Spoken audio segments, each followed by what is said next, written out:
আসসালামু আলাইকুম বন্ধুরা, কেমন আছেন? আশা করি সবাই ভালো আছেন আর আমি খুব ভালো আছি। নাহার সুইট হোম চ্যানেল থেকে আপনাদেরকে অনেক অনেক ভালোবাসা জানিয়ে আবারও নতুন একটা ভিডিও নিয়ে আসলাম। এই জায়গায় কিছু ফল এনেছিল আর সেটা আমি বাস্কেটে রেখে দিলাম। তারপর আমি এই জায়গায় একটা আনারস কেটে নিলাম সকালবেলা। আনারস কেটে চাটা খাওয়ার পরে আসছি বন্ধুরা।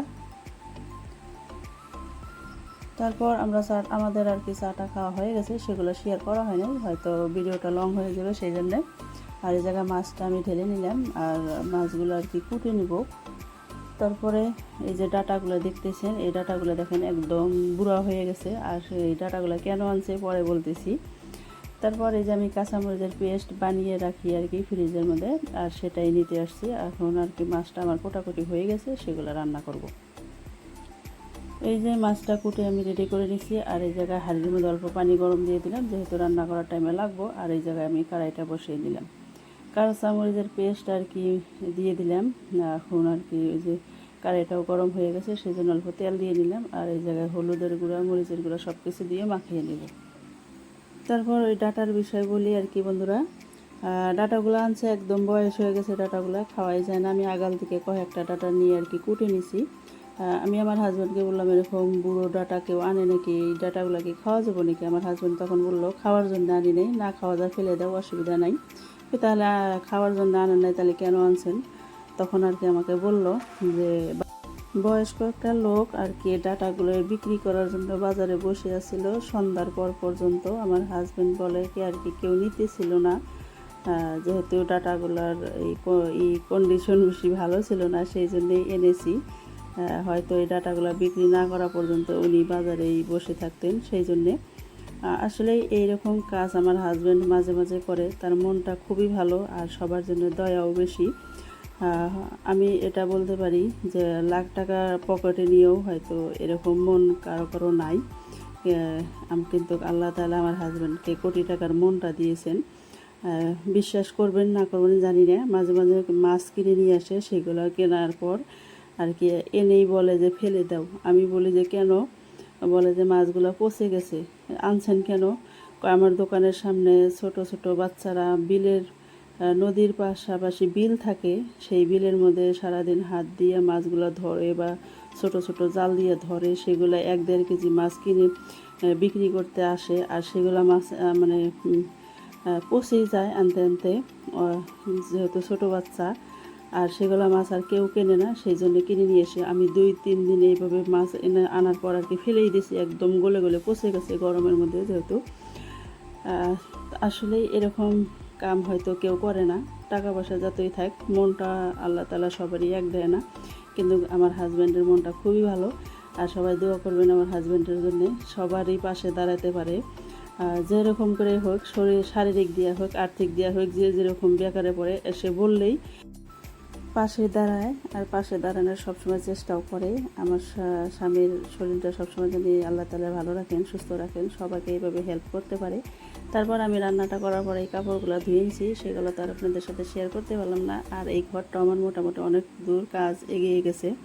আর এই ঘরটাতে দিয়ে দেখেন কত সুন্দর সিনারি দেখতে আর কি, খুবই ভালো লাগে। এই জায়গায় দেখেন একটা তেজপাতা গাছ, আর এই জায়গায় একটা মরিচ গাছ সুন্দর হয়েছে। তারপরে আসবো আমি আজকে আমার এই বারান্দা আর আমার ঘরের ছোট রুমটা একদম ডিপলি ক্লিনিং করে নিব। ঈদের আগে যেহেতু করা হয় নাই, আর ঈদটা আমরা এই জায়গায় করি না, সেই জন্যে বৃষ্টি থাকার কারণেও করা হয় নাই। তারপরে এই যে আমি আমার সম্পূর্ণ ঘরের বেড়া আর কি এগুলো সাফাসাফি করে নিতেছি। মোবাইলে স্ট্যান্ড না থাকার কারণে আর কি এক হাত দিয়ে মোবাইলটা ধরে আর কি সাফাসাফি করে নিলাম। আর এই জায়গায় দড়িটা দেখতেছেন, ঈদের আগে বহুত কাপড় ধুয়ে এই দড়িটা এক্সট্রাভাবে টানাইয়া তারপরে আর কি কাপড়গুলা শুকাইয়া দিয়ে বাইরে থেকে চলে গেছিলাম। আর এই যে দড়িটাও খুলে নিলাম। তারপরে এই যে দেখেন ডাইনিং আর টি টেবিলটা সরিয়ে নিলাম। এই জায়গায় বহুত মাখ মশার ঝুল হয়েছে, আর সেগুলোও সাফাসাফি করে নিতেছি।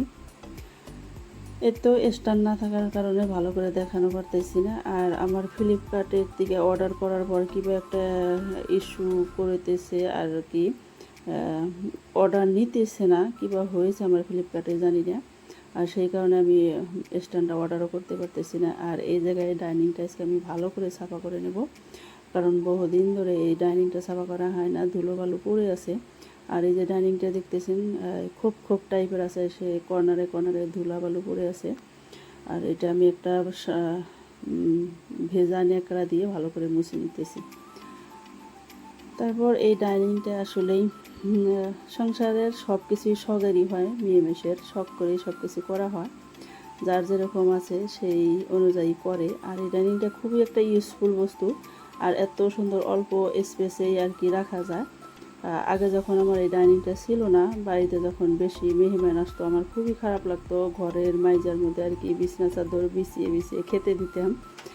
যাই হোক, তারপরে এই ডাইনিংটা, সুন্দর ডাইনিংটা কিনে নিয়েছি, খুবই ভালো আর হ্যাপিও আছে। আর এই ডাইনিংটা হয়তো মোবাইলের মধ্যে অল্প ছোটো দেখা গেছে, 6 জন মানুষ ভালোভাবে খাওয়া যায়। আর অল্প চেপাচাপি করে বসলে 8 জনও খাওয়া যায়। 5.5 ফুট বাই 3.5 ফুট এই ডাইনিংটা। তারপরেই দেখেন আমি সুন্দর করে ঘষে ন্যাকড়া দিয়ে মুছে চকচক করে নিলাম, একদম ক্লিন হয়ে গেছে। আর এইভাবে আর কি গোটিয়ে রাখবো, কত ইজিলি আর কি বস্তুটা ঠিকঠাক করে রাখা যায় নিজে। তারপরে এখন আমি এই ডাইনিংটা ওই যে জায়গা মতো রেখে দেবো। আর এই জায়গায় আমি টি টেবিলটা মুছে নিতেছি। এই টি টেবিলটা আমার ছোট ছেলে হওয়ার পর আর কি আমার নানি এসে আর বলে যে সবাই তো কাপড় চোপড় এটা ওটা নিয়ে আসে, আমি ওরকম কিছুই নিয়ে আসি নাই, আমি টাকা দিয়ে যাই, তুমি কিছু কিনে দিও। তখন বললাম যে নানির টাকায় আমার ছেলের জন্য আর কী কিনবো, সংসারে একটা কিছু কিনে নেই, তাও হয়তো স্মৃতি হিসেবে থেকে যাবে। আর সেই জন্যে আমি এই টি টেবিলটা কিনে নিই। আর খুবই খুবই এই টি টেবিলটা আমার ব্যবহার করা হয়েছে, আমার একদম কারেক্ট টাইমে এই টি টেবিলটা আমি কিনে নিয়েছিলাম। তখন আমার কাঠের টি টেবিলটাও ছিল না, মানুষজন আসলে সবসময় এটাই ব্যবহার করতাম, আর এখনও করি, খুবই ভালো এটাও। আর এত সুন্দরভাবে অল্প স্পেসে অল্প জায়গায় আর কি এত সুন্দরভাবে রাখা যায়। দেখেন একটা খুঁটি হয় 3 ইঞ্চি, সেইটুকু জায়গার মধ্যে আমি পুরা এত বড় ডাইনিংটা রেখে দিছি। তারপরে আসবো এই যে রান্নাঘরের আর কি দরজা, সেটাও অল্প মুছে নিব। আর এই যে এক হাতে ক্যামেরা ধরার জন্য আর কি ভালো করে আপনাদের সাথে দেখানো হইতেছে না, আর ভিডিওটা আরও স্পিডও বাড়া দেওয়া হয়েছে, সেই জন্য আর কি কীরকম জানি হয়েছে। আসলে এই যে টিনের ঘর, টিনের দরজা, এগুলো আর কি বৃষ্টি নামলে কীরকম জানি একটা চিত্ত ভাব হয়ে যায়, খুবই খারাপ লাগে দেখতে। আমি এই যে যেহেতু বৃষ্টি হয়ে গেল, সেই জন্য আর কি ভালো করে ডিপলি ক্লিনিং করে নিতেছি। তারপরে এই যে এই কর্নারটুক ধরতে পারেন আমার স্টোর রুম, যেহেতু আমাদের তো আর ওই রকম 4-5টা রুম নেই যে আমাদের একটা রুম স্টোর রুম হিসেবে ব্যবহার করব, তাই আমি এই কর্নারে কিছু এই এলোমেলো বস্তু রেখে দিছি। সাফা করব করেই আর করা হয় না, সেই জন্যে আজকে ভাবলাম করেই নেই।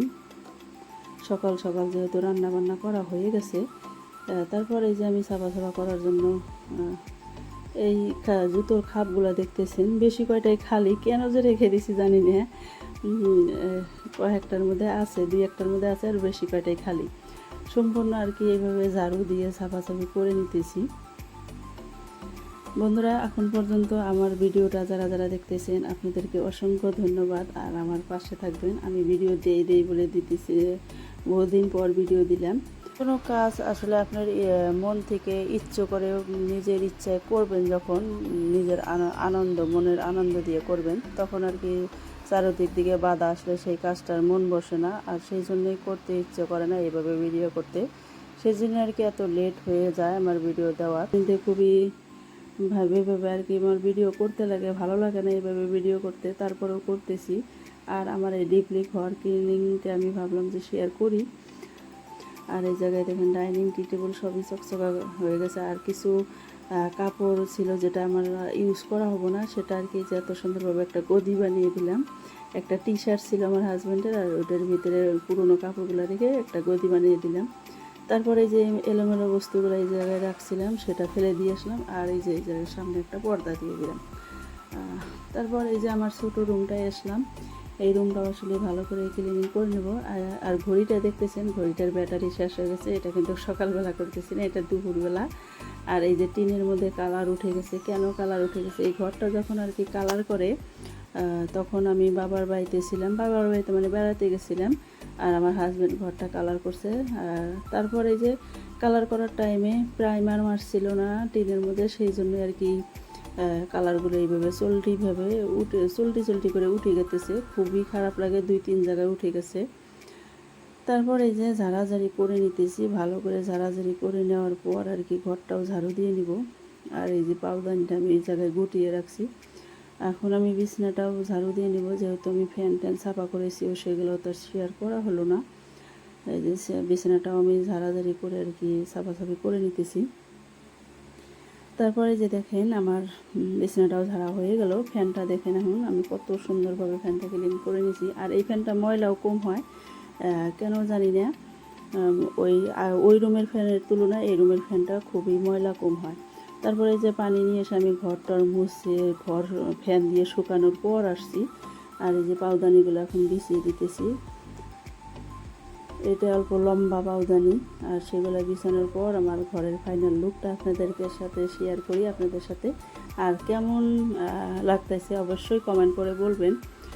ভাঙা চূড়া যার যেমনই ঘর হোক না কেন, ভালোবেসে কাজ করলে অনেকটাই ভালো লাগে। আর এই কাজ করার পর যে একটা শরীরে হালকা পাতলা ভাব আসে, ফিল হয়, এরকম খুবই ভালো লাগে। হয়তো আমার তো এরকম মনে হয় যে কান্দার থেকে হয়তো বড় বড় পাহাড়গুলো সরে গেছে, যখন আমার ঘরটা সব কিছু টিপটাপ থাকে, গোছানো থাকে তখন। এই তো আমার ঘরের ফাইনাল লুকটা আপনাদেরকে সাথে শেয়ার করলাম। আর এই যে বারান্দার মধ্যে আমি ওই চাদরটা ধুয়ে দেওয়ার পর এই চাদরটা বিছিয়ে দিছি। এই যে আর ঘরের টেবিলের কাপড়টা আমি বারান্দার টেবিলের উপরে বিছিয়ে দিছি, কারণ আজকে আমরা সন্ধ্যাবেলা বাজার করতে যাব। তারপর এই দেখেন দরজাগুলো একদম চকচক করে ঠিকঠাক করেছি। বন্ধুরা, ভিডিওটা এখন শেষ করব। আপনারা যে যেখান থেকে দেখতেছেন ভালো থাকবেন, সুস্থ থাকবেন, আমাদের জন্য দোয়া করবেন। আল্লাহ হাফেজ।